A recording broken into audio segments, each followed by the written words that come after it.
Want to make a difference in your community but not sure how? Go to GoFundMe.com right now and start a GoFundMe. Seriously. Your next fundraiser doesn't have to start in a school parking lot or a church basement. You can start a GoFundMe today in just minutes. Fundraise for yourself, a friend or family member, or an organization. All that matters is that you care about them. GoFundMe is the trusted place to fundraise for what you care about.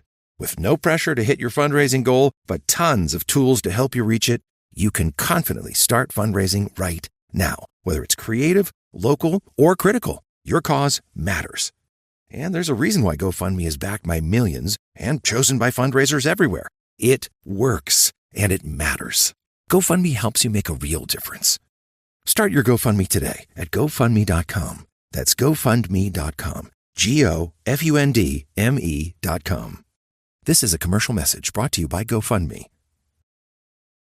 If you're a podcast host, listen up, this one's for you. My name is Allie Jackson. I'm the host of Finding Mr. Height, a dating and relationship podcast that I've been doing for 4 years now, sharing my positive and practical approach to dating that's built on my own life experience. And I wanted to share another experience that I've had, my secret behind monetizing my show. It's called Red Circle, and I was just telling my colleague about how much I love their platform. With Red Circle, not only am I getting a seamless hosting experience, but I also love the support I receive in ad sales. It's not just typical ad sales either. It's targeted opportunities based on my show and my life. And the platform is super simple. You just set your preferences and Red Circle matches you with sponsors that align with your show. You can vet every opportunity and their platform gives you great analytics. More recently too, my Red Circle team has brought me opportunities outside of my podcast on social media to really augment the podcast partnerships, bring them full circle. I just can't recommend them enough. If you want to give it a try, go to redcircle.com to get your free trial. That's redcircle.com for a free trial.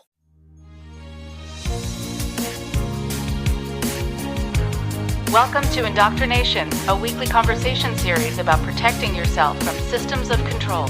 I'm your host, Rachel Bernstein. You are not alone. And now there are 2 resources that I've put together specifically for your journey.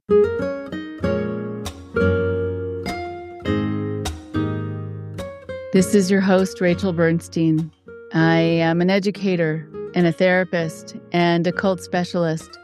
And I am very excited to announce Restart and Restore, a journal for survivors of manipulation, and a companion notebook that I've put together to go with it that has people's stories that they've shared with me that they wanted to share with you, and some wonderful quotes from people whose thoughts I truly admire, and more pages and writing prompts for you to continue with the writing that can help you along your healing journey. This isn't just another blank journal. It's a trauma-informed recovery companion, and it offers psychoeducation on the mechanics of manipulation and control and therapeutic writing prompts to explore your history and your strengths, practical exercises that transform insights into some actionable steps, and the freedom to heal at your own pace. You can do it in the time frame that works for you without any judgment or pressure. Whether you joined the organization or the relationship that was controlling as a teen or as an adult, Restart and Restore provides the structure and, I think, validation needed to process your experiences safely.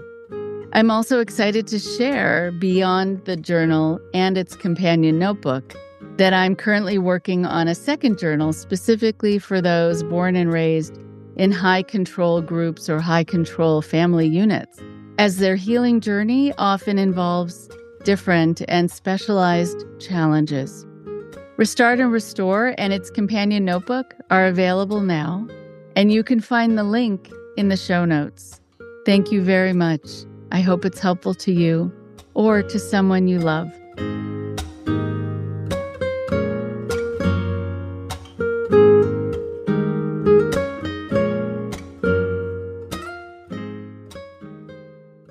Hello, everyone.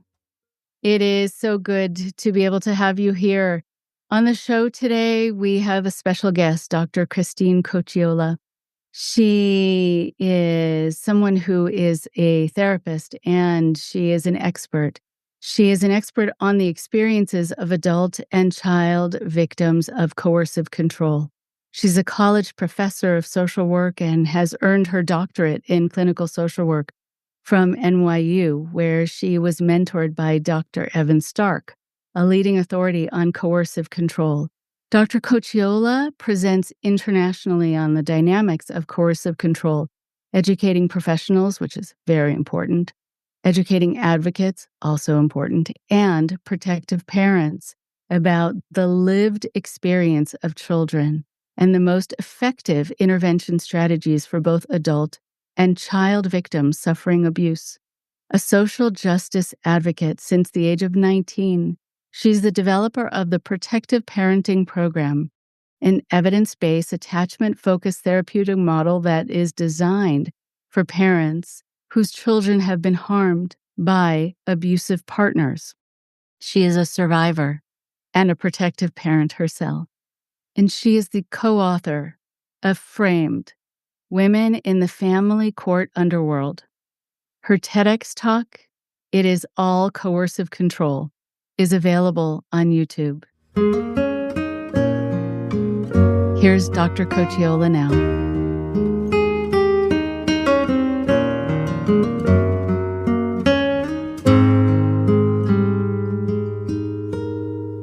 I am delighted to have Dr. Christine Cocchiola with me today.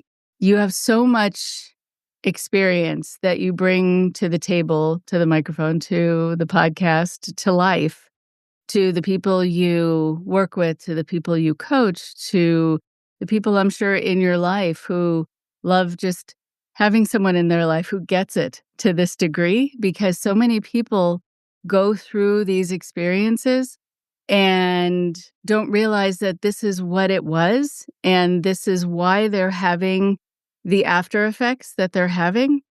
And as we know with coercive control, it's like this hole that's dug for you, where even when you're having a reaction to it, that becomes used against you as part of this control and gaslighting. And so how do you get out? So to have someone who has studied this, who works with people, who really has a sense of it, is so exciting. And also to talk about what you talk about the children being weaponized, and how much I see that in my work, and how there is this competition in sacred relationships, and it doesn't fit. And it doesn't work, and it's wrong, and it's very confusing for the children. So thank you. I can't wait to get started talking. Take a moment, if you don't mind, to talk a little bit about yourself and what brought you into this work. Well, I started this work over 37 years ago. I was 19 years old and was astonished that children could actually be abused. Someone I love had been abused as a child. I became an advocate for a local umbrella agency. And the story goes like this. I became a social worker, an educator, a therapist like yourself, doing this work my entire life, and didn't know my own children were being abused by my abuser, because I didn't know I was suffering abuse. I didn't know what it was. I knew something didn't seem right most of the time. So for your listeners, what I always want to tell people is that I teach on this every single semester to college social work students. Even the most astute of us can miss the signs, particularly when there isn't violence. It's all violent, right? It all impacts our brain. But when there's not physical or sexual violence, when we don't have bruising to show us in some way, it's easy to diminish our experiences, and abusers thrive on that. People say, I'm so ashamed I was a victim. I can't believe this happened to me. Why didn't I leave? And I'm like, whoa, wait a minute. If anybody has shame to carry, it would be me, doing this work my entire life, married to someone for over 27 years, knew him since I was 16, and did not know he was coercively controlling me and my children. Yeah. So I want to get into that. And people who have been listening to the podcast have heard me talk about a previous relationship that I was in with someone who is a kind of a public figure to a certain degree, is very charming. And I started noticing as I was doing work for people who were in cults and people who were in relationships with narcissists. I mean, it should have been a direct hit on my psyche, but it wasn't. And at some point, I remember thinking, it was like this fleeting thought. I had said something to a client and I thought, I should probably be listening to that myself. And then it kind of went away, but it was like this whisper. And then it got louder. And then I started noticing some things, but on a sensory level, that I was connecting with a client who said, I don't know what's wrong, but I know that I have dread when I hear the key in the door.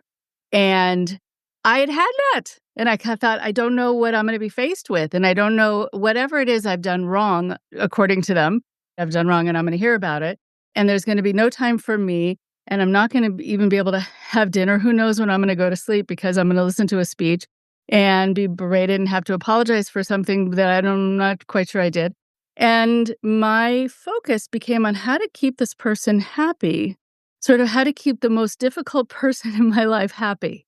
And that was so interesting. I had been trained when I was young, I think, to be accommodating and to be kind and to be easygoing, and having siblings who were a little more contentious with each other. I was supposed to be the easy kid.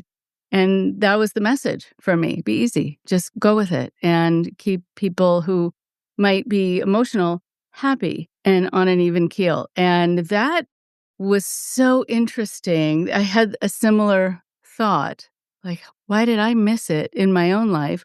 But also what made me feel like this was my job, that I had this role that I needed to play. And that was like my lot in life.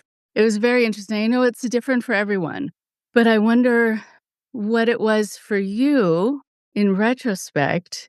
And I know we're sort of diving into the deep end here, but what were the things that you remember saying to yourself to kind of explain things away and to make it okay in your mind until it wasn't anymore? First, I'd just like to suggest that what we know about subjugation as a maladaptive coping schema, and Jeffrey Young and Janet Glasgow do a lot of work on this, is that women in general are groomed to be accommodating. It's part of what we do. It's biological in us. It's like how we're made. That's why we had the tender years doctrine when people would get divorces. Mothers got custody because there was an expectation that there is more nurturing going on. And then we live in a patriarchal system. I mean, society is set up in a way that structurally endemic is this patriarchy, and that how do we accommodate people? How do we acquiesce? So that aside, I think for me, there was this understanding that by 12 and 13, my beautiful baby girl all of a sudden had lots of contempt for me. And everybody would tell me, it's the girls and teenage years. Everybody would do that. Now, in the meantime, my abuser is a covert malignant narcissist. I think he literally fits the dark tetrad. He wanted to see me suffer. And the way that he was so covert is that he was actually typically never aggressive, except for maybe a couple of occasions, but not anything that you would have say is violent, and always fun in the home with everyone. And even with me, after an argument I'd be very upset if I said, hey, we need to talk about the budget, because come to find out he was never depositing his fair share. I talk about this in my TEDx recently. He wasn't depositing his fair share, but anytime I brought it up, it was an argument, or I was crazy, or I was accusing him of stealing, which he kind of was. But then he was the guy that the kids just in my family system, he was fun and funny. And I was the one who was trying to manage a household with someone who was constantly counter-parenting. Saying to my 16-year-old, it's time to get a part-time job now. Everybody gets a part-time job, to help him with competence, to help him feel good about himself, to relieve entitlement. And these are worldly experiences that children need. And my ex would constantly undermine it. It was for me contempt, but man, I am a hard learner, because it wasn't until it became so hard for me to live in the home. I had to leave. I mean, he had turned off the hot water in the home, so I couldn't take showers. He kept hiding the coffee beans. Eventually, he locked me out of the house, but eventually I just had to go live. I wasn't safe living there, even though I had at that time, then, a 17-year-old. So how many years of, you're talking about cults on this podcast, how many years of indoctrination was there? Right. Yeah. I remember the day, the exact day, hour, the song that was on the radio that was playing when I said to her, "When did this start?" There was an incident between her father and he was arrested. We were on our way back from the courthouse, and I was never allowed to listen to music with her because all my music was horrible or it was stupid or whatever. I was blocked from my music. So she hated my music. And we're in the car listening to her playlist. She would never let me listen to her playlist, ever. So, like all those normal mother child experiences Right. Right. wiped for years. Everybody's saying this is normal, but I know it's not normal. And then we're in the car that day and she puts her playlist in. Now, her dad has just gotten arrested for, it should have been assault, but he got arrested for disturbance of the peace. So we're listening to her playlist and it's music I like. And I was like, wow, this is great. And then I'm like, when did this start? She said, oh, when I was 9. Remember when we left to go to Nana and Papa's because you and Dad had a big fight? And we went to Nana and Papa's for the weekend. And then we came back on Monday and you went to teach your night class at the college. I said, yeah.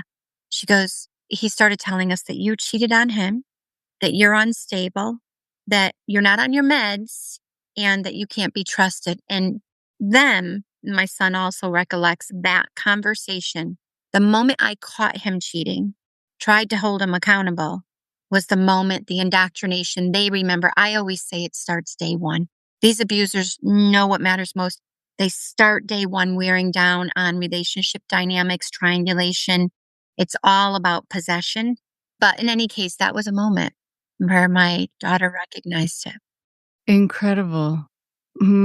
That moment of her playing her playlist and is similar to the music that you like. That's a goosebumps moment. That is so significantly beautiful and healing and connecting, reconnecting, but that she got to be comfortable enough and feeling safe enough to join you in these ways and to trust.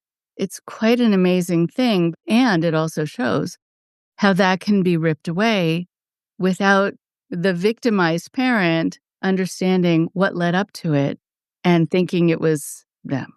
100%. I call these parents predatory parents. And I would say 2 things that are important. One is the grief I still have. I will start to cry right now for missing all of those years I should have had. Instead, she was being indoctrinated over and over and over again, and my son against me. And she was the more vulnerable one. She became his special child. My son was already very special because he was very academic.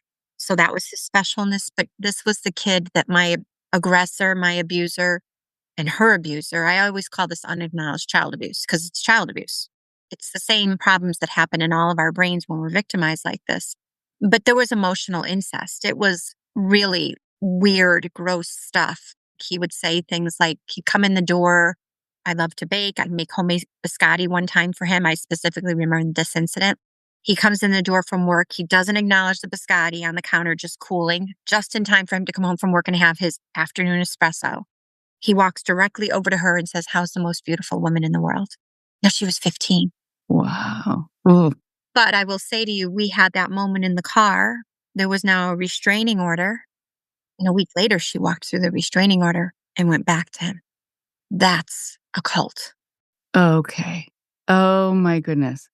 Okay, let's talk about that. Because I think about the recidivism in this. I can finally see what my parent has been doing and who my other parent really is. But ... sort of fill in the blank. What is the draw? What's the fear? What do you understand about that maneuver? Well, she was trauma bonded to him like I was for years. I mean, why did I attempt to leave or escape numerous times and then come back like that time I came back after the first time I caught him in an affair? It was not his first affair, and there were many others after. But why did I come back? He was actually accusing me of kidnapping my children, calling my parents, saying he was going to call the cops on me. And I was like dysregulated mess. And then he was also, and this was all via email, he was also sending me, you're my soulmate. Let's go to therapy. So the intermittent reinforcement, I was getting, he's okay, he's not a bad guy, to he's accusing me of kidnapping. But then when you're so oppressed for so long, you no longer have a clear lens of what oppression is.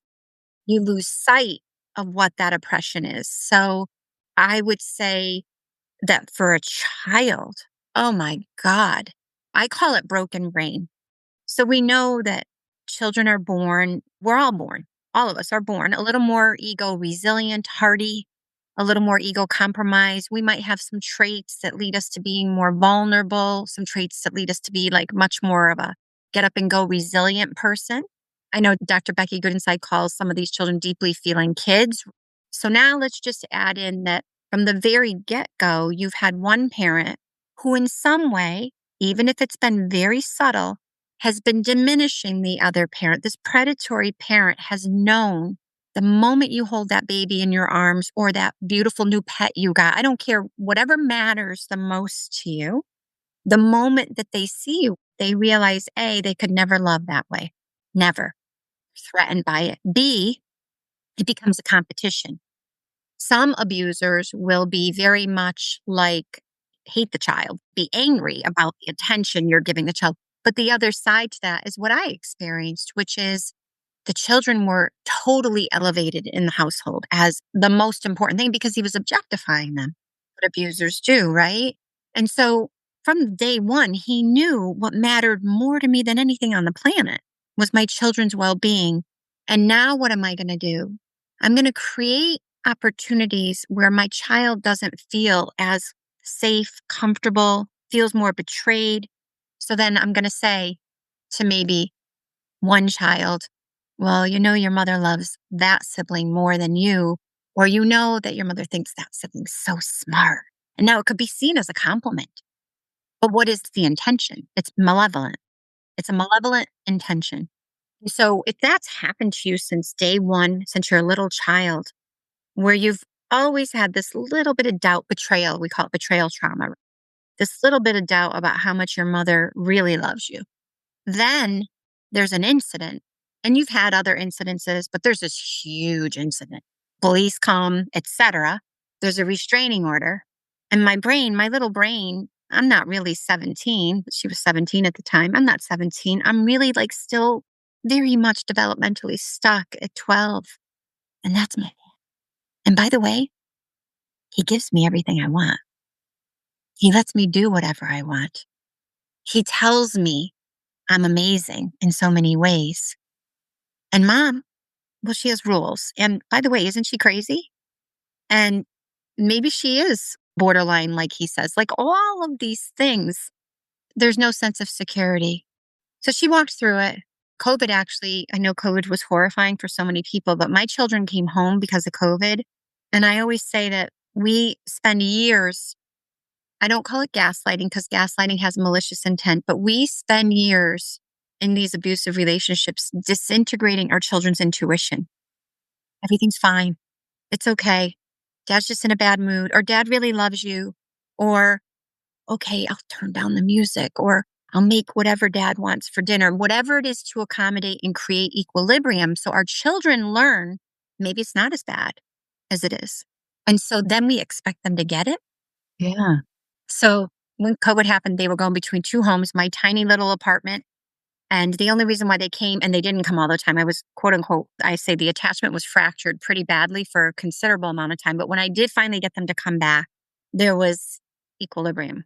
Versus there, he was turning off the electricity so they couldn't get in the car to come and see me. He was hiding my daughter's work clothes so she wouldn't go to work. He became much more overt because guess what? He couldn't control me anymore.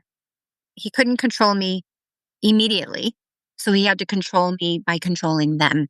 And they saw all of a sudden, who is this man? Oh my goodness.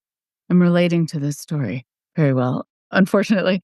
But I think there is something so interesting about being the one who victimizes others, but also coming across as the victim in the story and how people do that. I mean, I think of sort of the evil genius of it, that there is this intelligence, but used for entrapment and used for your reputation and being different in one way and than you are in another way behind closed doors with the public, with one child, another child.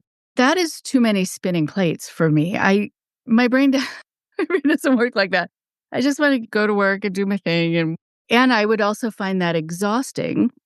But I have a feeling if you have that temperament, you actually find that enervating, that it gets you going. Have you found that what would just be draining for someone else to have that persona and be working different angles, etc., actually charges up certain personalities? Right. Isn't that why when we engage with these personalities, they actually get more emboldened? I liken it to, a little bonfire outside. And then the more that we put oxygen on that bonfire, the bigger it's going to get.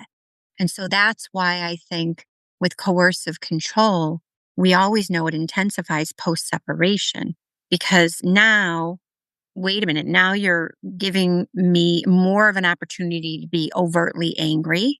I get to be more overt and I get to use the systems and use them in a way to embolden me. So it seems like it would be exhausting, but when you have that maladaptive trait, I call these people characterologically disordered because they are. And I hate when people conflate this with mental health issues. I can't tell you. I'm sure maybe you've had this experience with clients come in. They're like, my partner's bipolar. I'm like, no, they're not bipolar. Like bipolar people don't abuse other people. So really trying to help people understand that mental health issues is very different than someone who has personality traits, who has malicious intent to harm. These people get fortified by the more that they're able to inflict harm. Right. And they're able to come across in such a charming way, but also to the kids that they're, in some ways, the person who is the injured party, that they're having to endure having a partner who is so disordered, i.e., usually their victim. I'm remembering this little tiny snippet I'll say very briefly.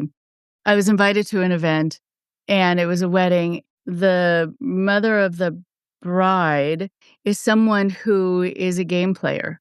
I don't know her all that well. I know other people in the family better, and that's why I was invited. She decided at the last minute to change the seating arrangement so that people wouldn't be seated sort of next to their spouse or next to their family members if you didn't treat her well enough, if you didn't greet her in a certain way, if you didn't bring an expensive enough gift or whatever it was that mattered to her, she would change your seating. And I remember being told I wasn't going to be sitting with my kids. I was sitting with the people who she worked with, and it was by the kitchen door. So I kept getting my chair hit into by the kitchen door. Anyway, but I thought this is her game, so I'm not going to say anything. So I think because I didn't make a scene, and it was actually cute, my kids sort of brought chairs over and sat with me by the kitchen. Like, we don't know why you're here, but we wanted to sit with you. So that was nice. And the people were lovely at the table, actually. But what was interesting was because I didn't give her that satisfaction of having a speech to give her about how awful this was, she then decided to take things out on me by telling stories about me in some way. And I started getting calls from her kids, including the bride, saying, "How dare you treat my mom like this?" I didn't even know they had my phone number. "She's a wonderful person. She does wonderful things for the community, and you can't be rude to her, especially at her family's event." And I thought, I don't even know what they're talking about. This was such a crazy scene. Pardon the expression crazy, but it was just Mad Hatter Tea Party that I backed away from the whole thing because I don't want to be in it. But I could see how the kids were used as pawns in it. And I don't know what they were told. But I was the quote unquote injured party. But still, because I didn't act the way she needed in terms of her ego, I think, that then I had injured her. And I thought, what is life like in that home? Oh, my goodness. But they really bought something about me and needed to tell me that I needed to call their mom and apologize to her. I didn't even know for what. It was fascinating to watch the whole thing come down. Yeah. And now imagine, right, if you were 12 and you had to go home with that person, right? That's the problem, is that in my world with the protective parents I work with, these people become scary and dangerous.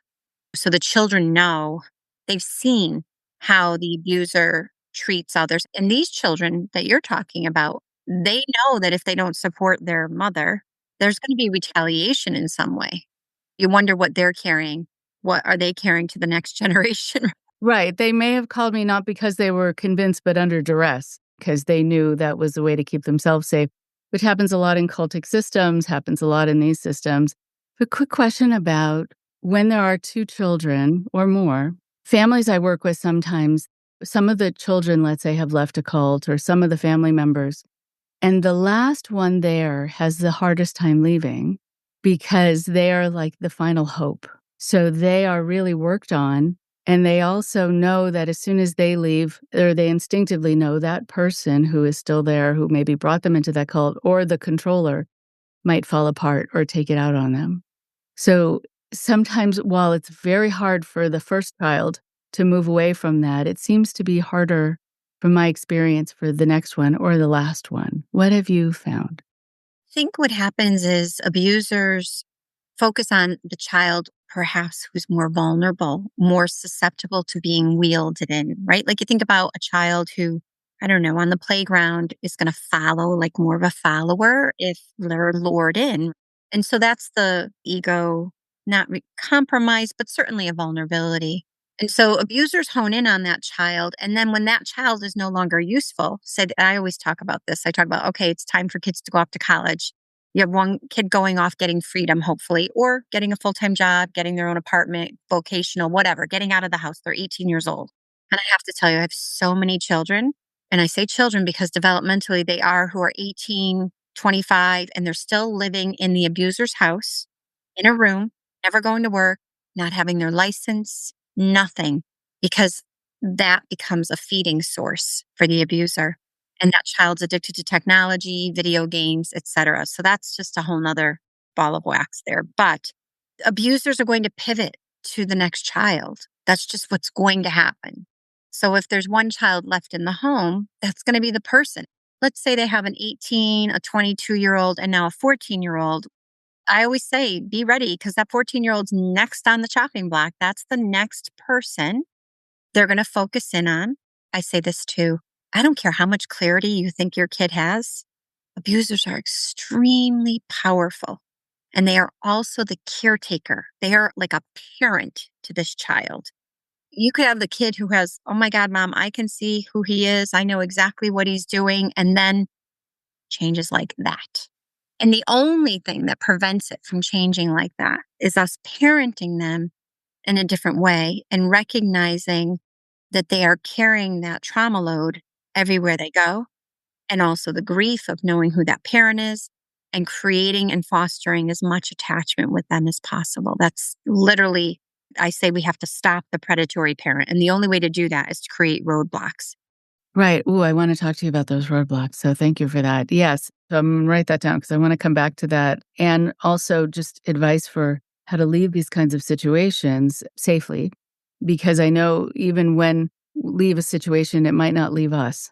And so how we leave emotionally and physically and adhere to our decision, as hard as that is.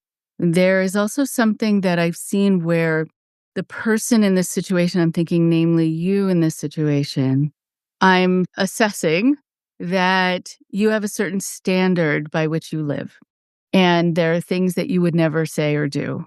So what happens, I find, is that there isn't a way to clarify without the aggressor parent making it seem like you're attacking them, even though you're just clarifying and defending yourself or trying to clarify things for the children. But in some ways, then you're being abusive, you're causing trouble, you're picking a fight, you're doing all of the other things. And so there are people who write long emails, letters, they get into trying to make speeches as though they're on the witness stand, because that's how you feel. Guilty till never proven innocent, which is so incredibly frustrated. I think one of the most frustrating feelings is to not be believed. And so what do you do knowing that what you're being accused of never happened, and you want to clarify that, but you also know it's going to be used against you? I think what you do is you stop clarifying because none of it matters. Yeah, okay.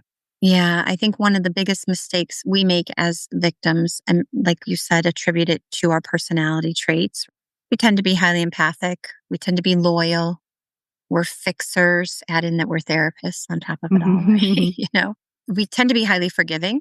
That's the personality trait. We know this from research. It's the personality trait. That's why my podcast is called Perfect Prey, because I think perpetrators choose these types of people. That's what they're going to choose.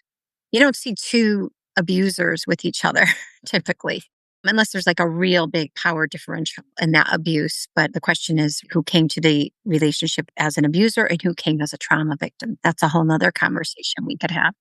I think back to those personality traits, how important it is that we recognize that part of why we oftentimes are the perfect person for this abuser is because we engage in explaining.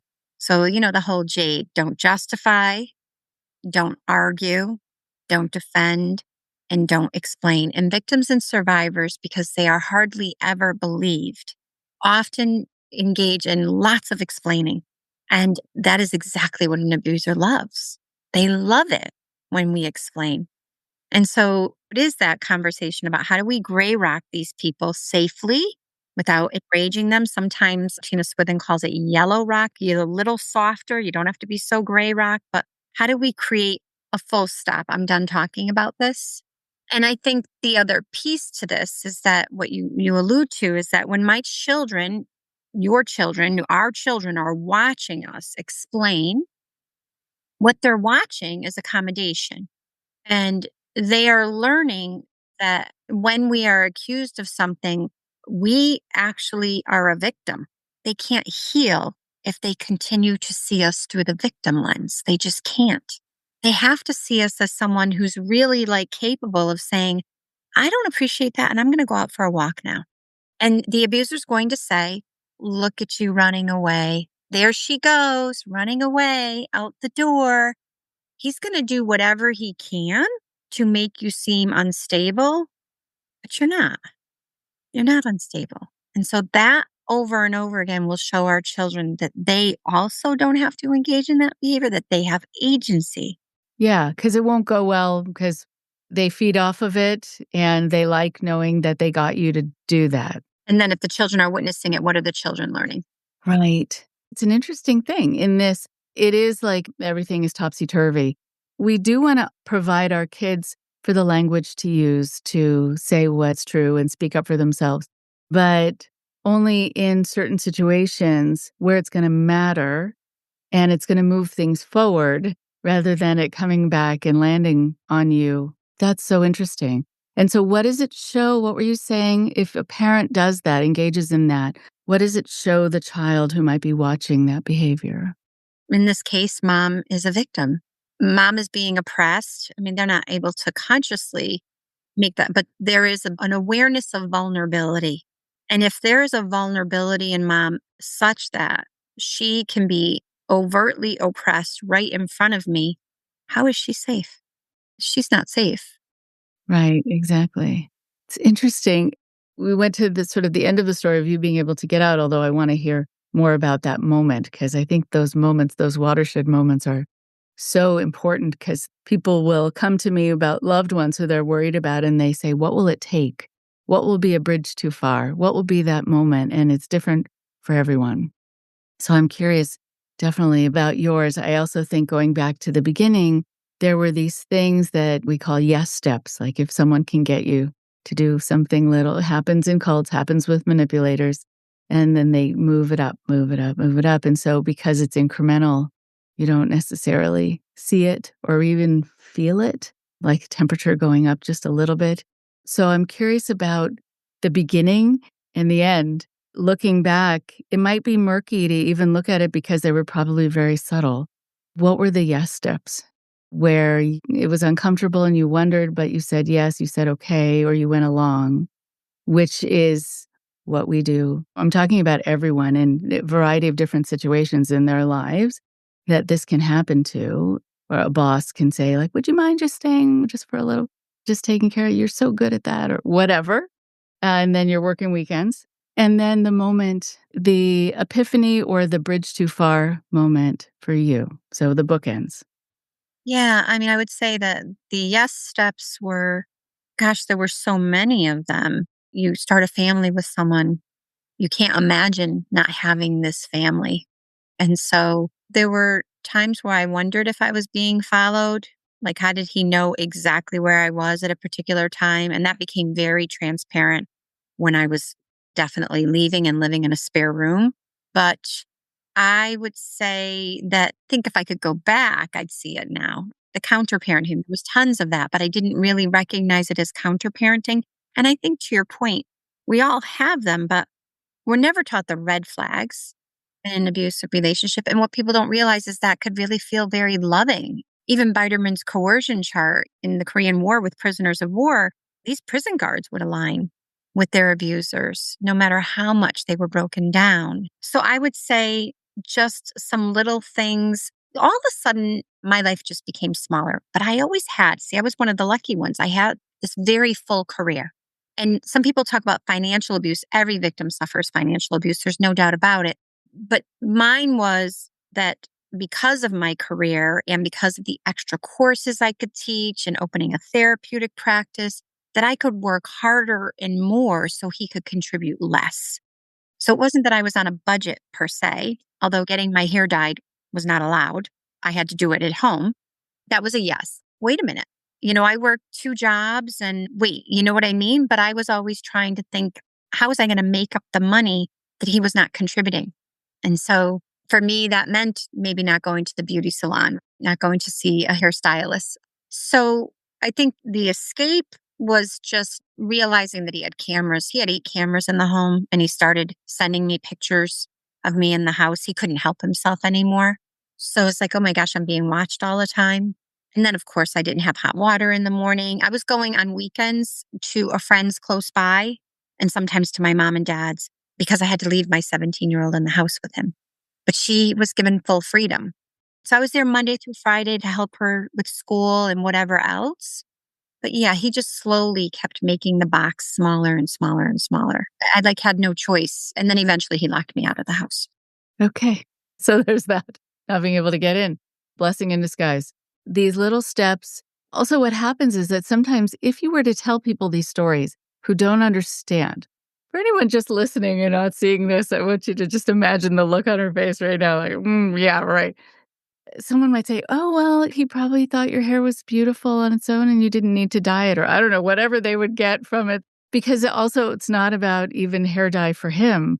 It's about just putting the kibosh on something just to see if you'll go along with it, or he could consider you or call you frivolous for wanting to spend money on certain things that he didn't think were important or whatever.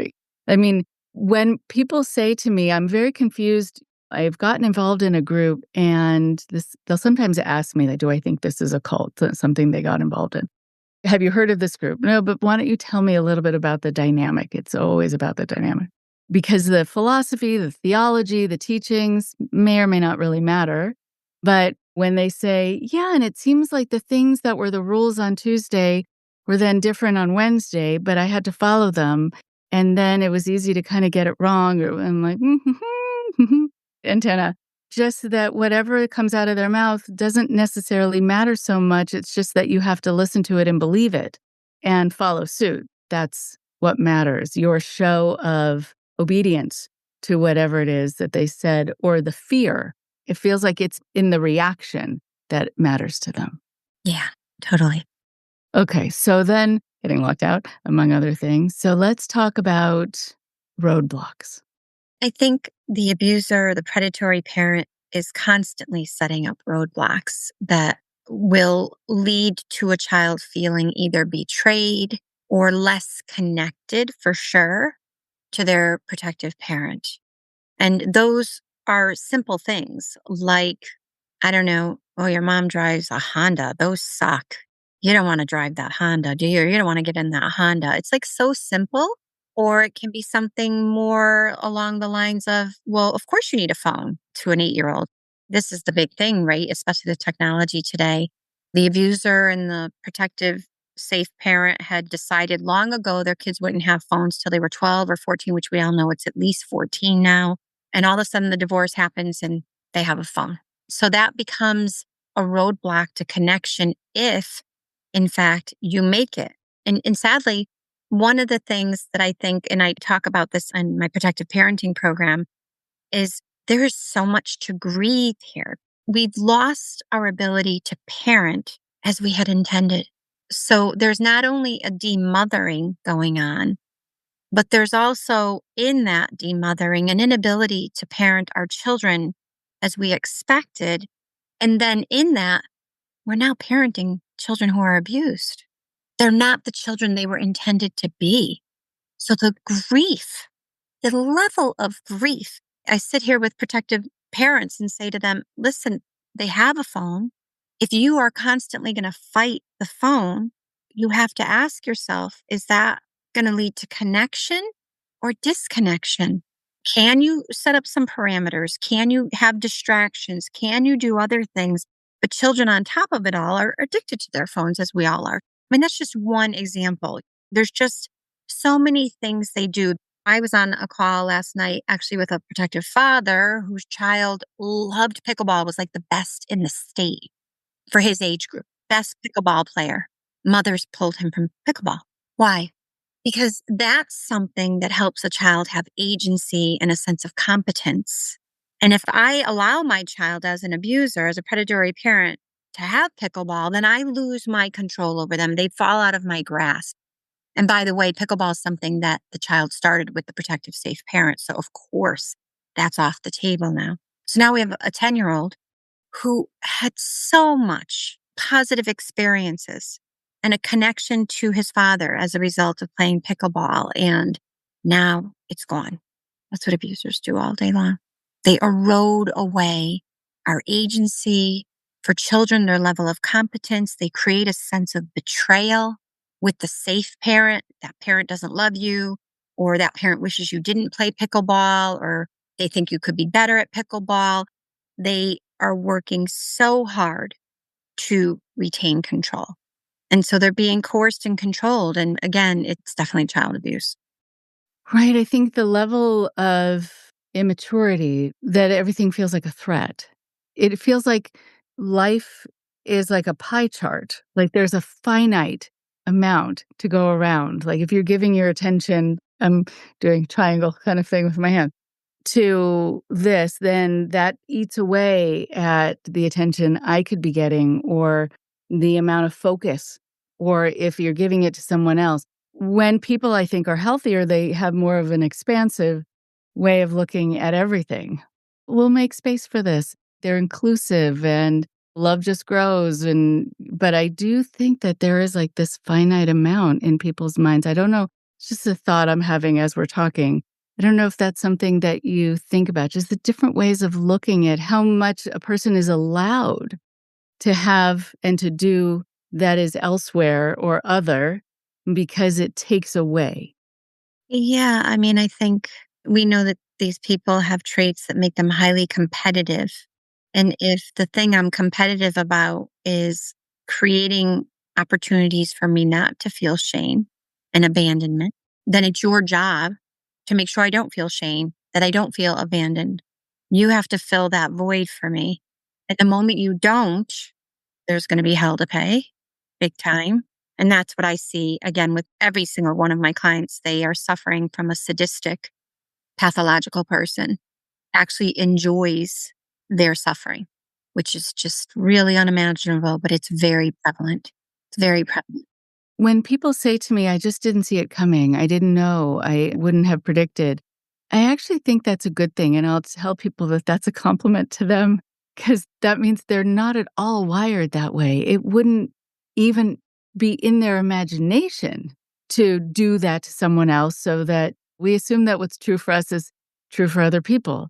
If you're going to be kind and whatever else, you assume the other person also has your best interest in mind. And when they don't, I don't know if you can even see it that way, but I know people judge themselves and the world judges them too.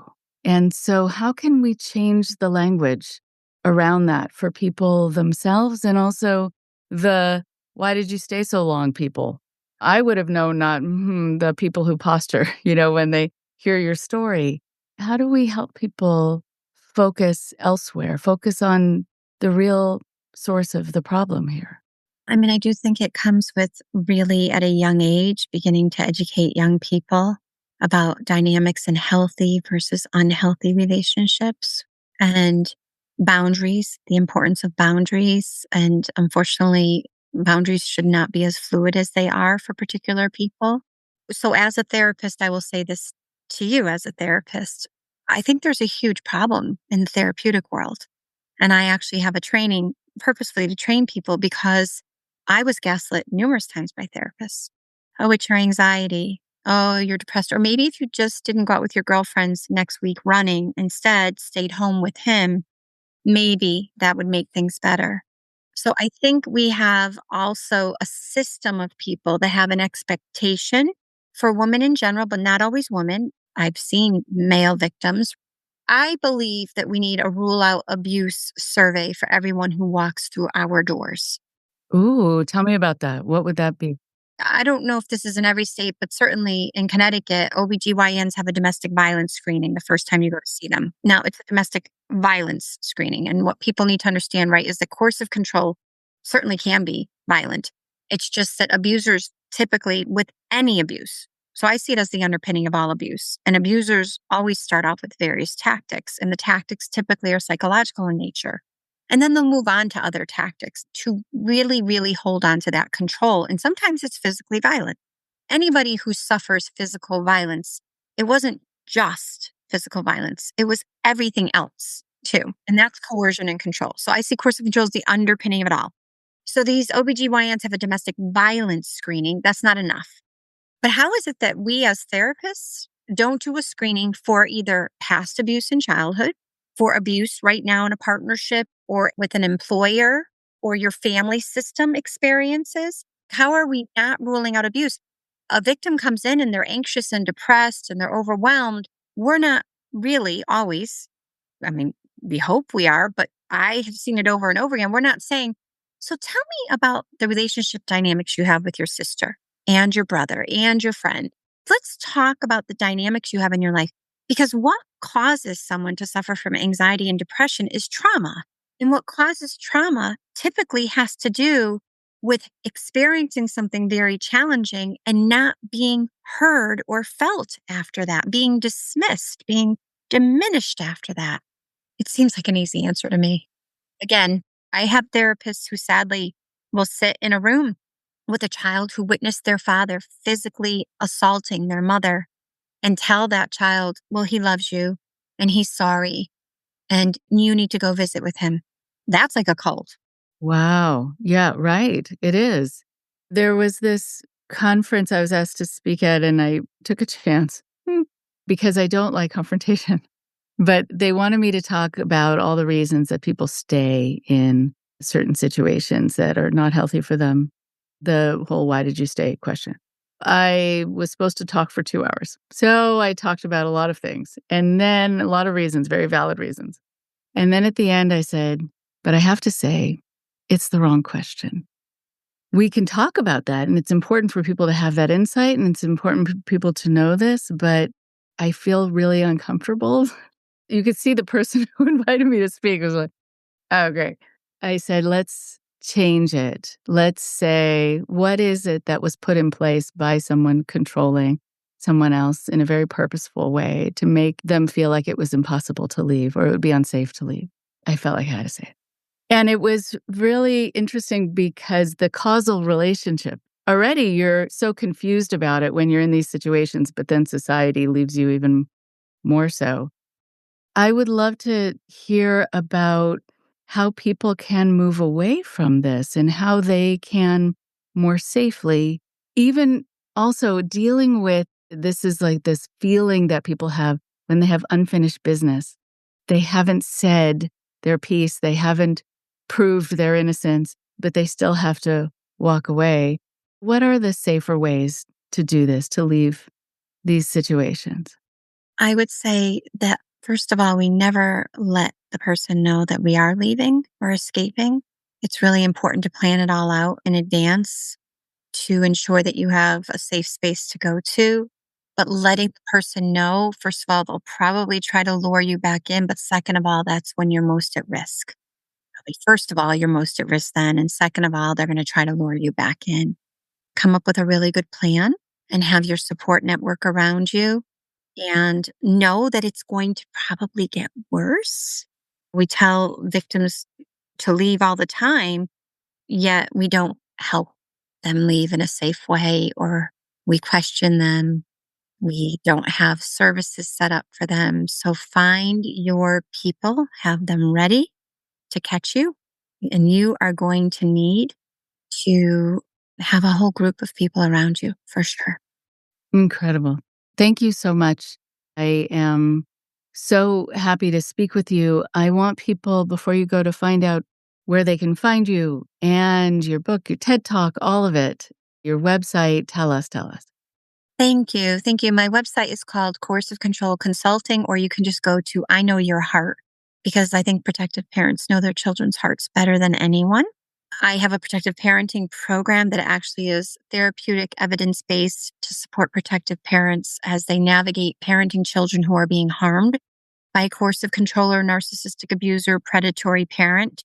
People tell me all the time it's a game changer. And if you're a therapist listening, or an attorney, or a coach, or an advocate, I have a coercive control professionals training that is 14 CEs for therapists. I would love for you to join me. That training is in October. The protective parenting program is offered self-study, and so is the coercive control training, both self-study. Of course, my book, published, Framed, Women in the Family Core Underworld. And I have a new children's book coming out. I'm very excited, called Every Moment of Every Day. And it's about a child who doesn't want to go to the predatory parent's house, and how do we help guide them in that process. And my TEDx, I would love for people to listen to it. It's a story about a woman, a client I call Marie. Fantastic. Thank you. You are such a gift to this field. And I'm so happy you're out of a situation that really undermined you and your family in such significant ways. And you've built such a lovely thing for yourself, for your kids, and for everyone else. So really, truly, thank you. Well, thank you so much for the time. I appreciate it.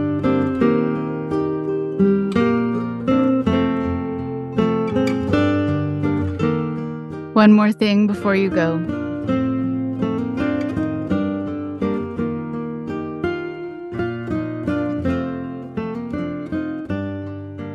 Thank you to Christine. There are so many incredible points that she brought up that are so powerful, so important to be able to really take in about what it's like for the other person, what it's like for oftentimes the healthier person, the nicer person, to be so demonized, to be so pushed away and abandoned and misdiagnosed, and to be losing some kind of competition that they never thought they were going to be a part of, because they didn't think that that's what a relationship should be or co-parenting should be. And so when you have these kinds of relationships, you are often dealing with people, as she was talking about with her ex, people who come across as fun, who are sort of the life of the party. I remember after leaving this relationship that I sometimes talk about with someone who was controlling. Yes, this person was the life of the party, and I was going through depression because I didn't know what happened to me. And it was overwhelming. And I was then seen as someone who was then depressed. And people would talk about me that way. Well, Rachel, yeah, she's no fun anymore. Basically, she's depressed. And I thought, why is this person, though, who did this to me fine and sort of traveling with our friends because they're fun? And I'm still reeling from what happened. It is so overwhelming when this is not your wiring, when this is not who you are, when you're also often with someone who siphons this energy off of you, who feeds off of it, who loves it, who gets more energized, excited, filled up by this while you are totally drained and you're a shell of yourself. And then on top of it, to have children in the mix who will then go to this other person's side, who will then think that they are the wonderful parent who is protecting them from you. I mean, it is adding insult to injury, and on and on and on. When I left that relationship. I remember I started to wonder if my memory of things was correct because I was constantly told that's not how it happened. And you're not remembering that right. And you must be tired. And that's why you're thinking it happened that way. And I'm thinking, no, actually, I think I remember. But I'm really wondering if I am remembering a certain way and if people are going to question me. So I started taking notes and I started collecting data and phone records. I was accused also of having an affair when the other person actually was. And based on me making multiple calls to a certain number, but I'd never made calls to that number. I didn't even know who they're talking about or what they were talking about most of the time. So I remember calling the phone company, which needed to do at the time before all these things were available online. This is a long time ago. And I got my phone records. And then when I went to go show them to this person who's accusing me of calling a number multiple times, I must be having an affair, they said to me, "It is beneath me to look at these phone records. How dare you make me have to do this? Who do you think you are?" So there's no way out of this. That is exhausting. And so I loved Christine's point about not getting into this mode of feeling like you have to prove your innocence. That's going to get you nowhere. And it should get you everywhere. It should matter. The facts should matter. But when you're dealing with a personality disorder, the facts don't matter at all. So do not exhaust yourself with that, with really feeling like somehow you owe an explanation to a person who is just not interested. And there are times that people will come to my office and say, "I'm working on an email to give to this person because I want to leave a particular cultic group. And the leader has told me I need to come up with just the right reason so that they'll give me permission to be able to leave." And what people don't know at times, and they don't remember at times, and maybe they just don't think it's even a possibility because they've forgotten or it was never presented as a possibility, that you can just go. For some people who are locked into spaces, I mean, that is horrific and that they really can't leave. But for the ones where they can walk out the door, coming up with just the right explanation is never going to be good enough if a person doesn't want you to leave. They will always poke holes in your explanation. And then you'll rewrite it or you'll restate it and you'll reformat it and you'll exhaust yourself and you'll be up all night trying to think of just the right way to say in a very reasonable way why you're unhappy or why you need to go or whatever it is. Similar to the phone records, they've already prepared to not pay attention to what you have to say. They already know that it doesn't matter. And they probably also really like the fact that you have spent all this time trying to prove something to them. So you're feeding their ego by spending all this time and by making all this effort. And again, when you're dealing with healthy people, they might actually say, "Oh, well, thank you." Like if you're saying to a boss in a healthy work environment why you're unhappy and why you need to go, they might say, "Okay, we get it. We understand." Or if you need a raise in order to stay here and we just don't have the funds for it, we get why you have to go. Whatever. It's a normal conversation. But with someone who loves the game, they love that they got you to play. And then the devastation comes in because then you know you've been played. And so people like Dr. Cocchiola and others are the ones who can really bring to light the fact that for you, it is something that knocks you to the ground. And for the other person, it's something that raises them up. And so you don't want to play a game that you never signed up to play.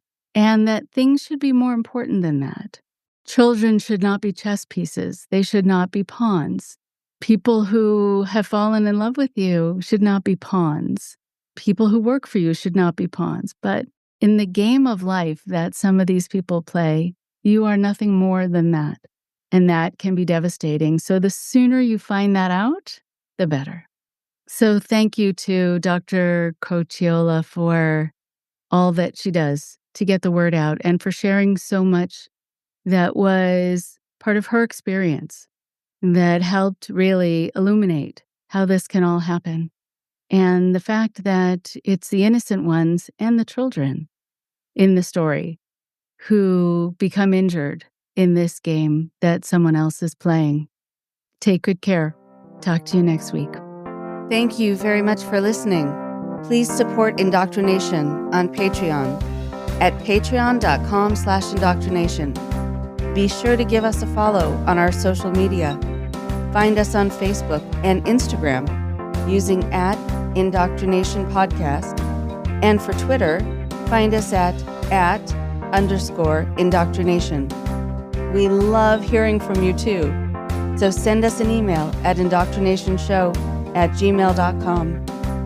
And for more updates on the show, visit our website at www.podpage.com/indoctrination.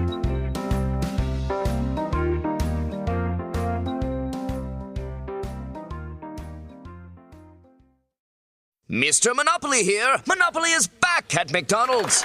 Register in the McDonald's app so you're ready to get your bag. 2 ways to peel for a chance to get your bag. Physical peels with select items and digital peels with others to get your bag. Play Monopoly at McDonald's. Ba-da-ba-ba-ba. No purchase necessary. See rules at playatmcd.com for full details and amoe.playatmcd.com to play without purchase. Ends November 23rd, but bonus play ends November 2nd. Monopoly is a registered trademark of Hasbro. Copyright McDonald's. If you're a podcast host, listen up, this one's for you. My name is Allie Jackson. I'm the host of Finding Mr. Height, a dating and relationship podcast that I've been doing for 4 years now, sharing my positive and practical approach to dating that's built on my own life experience. And I wanted to share another experience that I've had, my secret behind monetizing my show. It's called Red Circle, and I was just telling my colleague about how much I love their platform. With Red Circle, not only am I getting a seamless hosting experience, but I also love the support I receive in ad sales. It's not just typical ad sales either. It's targeted opportunities based on my show and my life. And the platform is super simple. You just set your preferences and Red Circle matches you with sponsors that align with your show. You can vet every opportunity and their platform gives you great analytics. More recently too, my Red Circle team has brought me opportunities outside of my podcast on social media to really augment the podcast partnerships, bring them full circle. I just can't recommend them enough. If you want to give it a try, go to redcircle.com to get your free trial. That's redcircle.com for a free trial.